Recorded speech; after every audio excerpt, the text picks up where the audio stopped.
A very good morning to all of you. I cordially welcome you all for this engineering thermodynamics course. And today's classroom discussion topic is a Carnot theorem. So the motivation here, so why we have to study this Carnot theorem. So it is important to know that which engine will have the higher efficiency while operating between the same temperature limits. So that is very essential. So whenever we are dealing with the practical problems, and every class should have the objective as well as the outcome. So for the today's class also I have listed you the two outcomes. So that is, after completion of this lecture, you should be able to prove that efficiency of a reversible heat engine is always higher than an irreversible heat engine while operating between the same temperature limits. So that is the first outcome I'm expecting. And the second outcome is prove that efficiency of all reversible heat engines are same while operating between the same temperature limits. So now whenever you are having the Carnot's theorem, so here it is the statement number 1 as well as the statement number 2. So two statements are there for this Carnot's theorem. So let us study first of all what is the first statement which is given by the Carnot. So that is, the first statement is saying that whenever we are having one reversible heat engine and another one is the irreversible heat engine, so which one will have the higher efficiency, which whenever it is operating between the same source temperature and sink temperature. So that is the normal question normally arises in our mind. So whenever we are dealing the practical problems. So he has clearly mentioned that. So it states that of all engines operating between a given constant temperature source and a given constant temperature sink, none has a higher efficiency than a reversible engine. That is, just now I told you that whenever you are having a reversible heat engine, let us say that is a heat engine A, and irreversible heat engine is something heat engine B. So whenever you are having the reversible heat engine and irreversible heat engine, so and both are operating with the same source temperature of T1 and the same sink temperature of the T2, so which one will have the higher efficiency? So according to his particular statement, reversible heat engine always will have the higher efficiency than the irreversible heat engine. So that we have to prove. So that is, it is an important statement. So just you go through the schematic diagram here. So we have taken the heat engine A and it is receiving the heat input from the source temperature Q1A, and the heat rejected by the heat engine A is Q2A, and similarly the work produced by the heat engine A is equivalent to WA. And similarly the another heat engine is also operating with the same source and sink temperatures. So it is receiving Q1B amount of the heat from the source temperature, and the Q2B amount of the heat is rejected by the heat engine, and the work developed by the heat engine B is equivalent to WB. So here we have to assume that let heat engine A will be any heat engine, that is the irreversible heat engine, and heat engine B is the reversible heat engine. So here uh, in the previous case, so just to we studied that in the previous one. So that is, whenever you are having this schematic diagram, is assuming that heat engine A is irreversible heat engine and heat engine B is reversible heat engine. So now we have to prove that efficiency of the heat engine B should be greater than efficiency of the heat engine A. Then only the statement will be justified. So now our intention is to prove that efficiency of the heat engine B should be higher than efficiency of the heat engine A. So for that, so what is doing, let's we go through the derivation part. So let heat engine A be any heat engine and heat engine B will be the any reversible heat engine, and we have to prove that efficiency of the heat engine B is more than efficiency of the heat engine B. A, sorry. So let us assume that efficiency of the heat engine A is greater than efficiency of the B. Actually, we have to prove efficiency of B is greater than efficiency of A, but we are taking in the reverse direction. That is, efficiency of A is greater than efficiency of B. Now we have to prove it is wrong.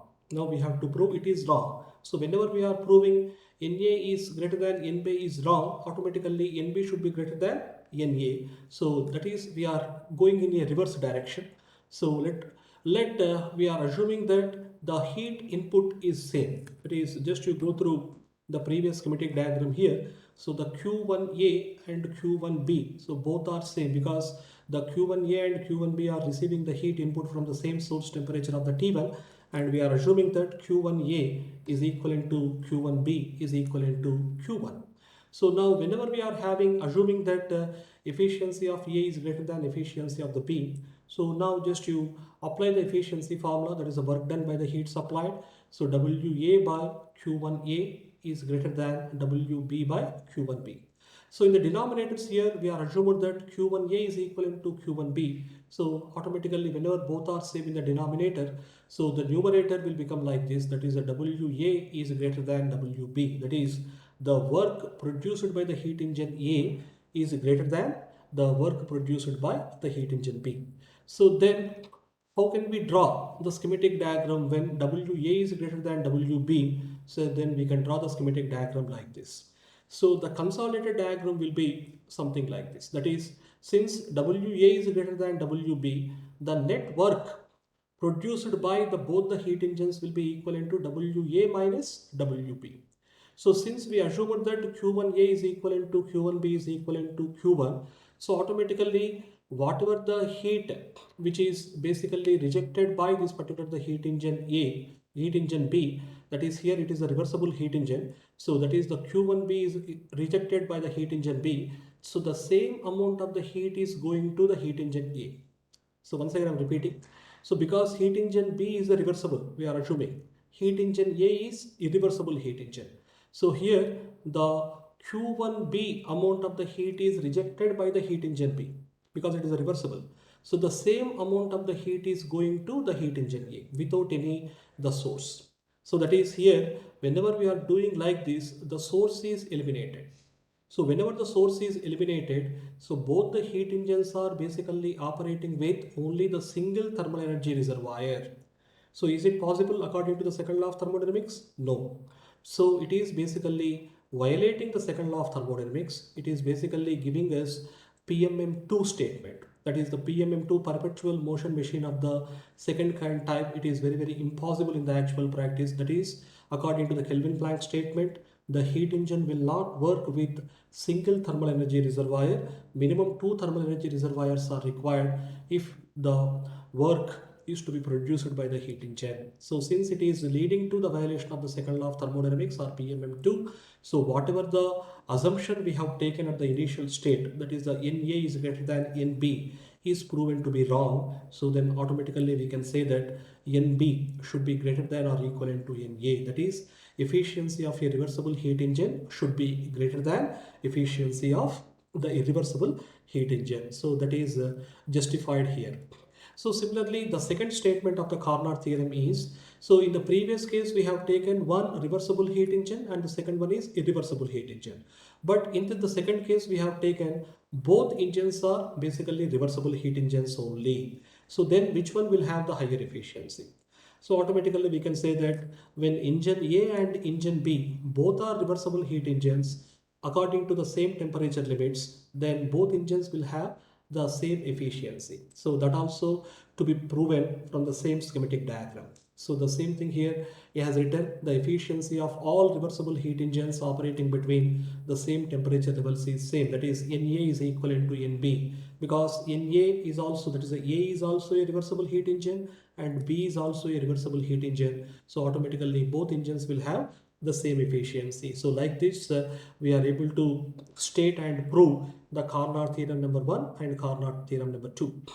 So next we should be in a position to solve some problems related to the Carnot theorem. So one previous gate examination problem is a reversible heat engine operates between the two reservoirs at temperatures of 700 degrees centigrade and 50 degrees centigrade. So the source temperature T1 is given as 700 and T2 is given as 50 degrees centigrade. The engine drives a reversible refrigerator. Now this heat engine is driving a reversible refrigerator which is operating between the temperatures of 50 degrees centigrade and minus 25 degrees centigrade. So here you are able to see that this is the common temperatures is 50 degrees and 50 degrees. The heat transfer to the engine is 2500 kilojoules. So here the same thing we are able to represent by means of this particular schematic diagram. So the heat transfer to the heat engine is 2500 kilojoules And here we are able to see the heat engine is operating between this T1 and T2 temperature limits. And here it is the reversible refrigerator, that is a reversed heat engine. So it is operating between the 50 degrees centigrade is the common temperature. I have already told you that. So that's why 323 Kelvin is the common temperature for heat engine as well as here the refrigerator. So that's why just it is a reversed heat engine. So the combined output of the heat engine and refrigerator plant is a 400 kilojoules. So the same thing we have represented here. So just you find out, so that is the what is the work done. So work done is nothing but is the W1 minus W2. So it is equivalent to 400 kilojoules. And first you find out what is the maximum efficiency of the Carnot cycle heat engine. So that is 1 minus T2 by T1. So you know T1 and T2 values. So efficiency of the Carnot heat engine is found out as 66.8% or 0.668. And we also know that efficiency is nothing but W1 by Q1. So W1 by Q1 is nothing but efficiency, that is also 0.668. So from this you can find out what is the work produced by the Carnot heat engine. So W1 is equivalent to efficiency into Q1. So that is equivalent to 1670 kilojoules. So this information is basically pertaining to the heat engine. Next you go to the reversible refrigerator. So the refrigerator performance will be found out from the COP. So COP is nothing but is the refrigeration effect divided by the work input. So work input here it is the T2 minus T3. Just you go through the schematic diagram here. So the COP. So COP is equivalent to refrigeration effect by work input. Refrigeration effect is nothing but is the Q3. So the same thing we are able to mention here, that is the T3. So that is here we are able to see is the T3. So T3 divided by T2 minus T3, so that the COP of a refrigerator is 3.306, and we know that COP is equivalent to is a refrigeration effect by work input. So here in the previous case, just you are able to see the refrigeration effect obtained here is the Q4. So Q4 divided by W2, that is the heat input, sorry, work input to the refrigerator. So Q4 by W2, that is the COP formula. So from this we are able to find out the COP is equivalent to 3.306.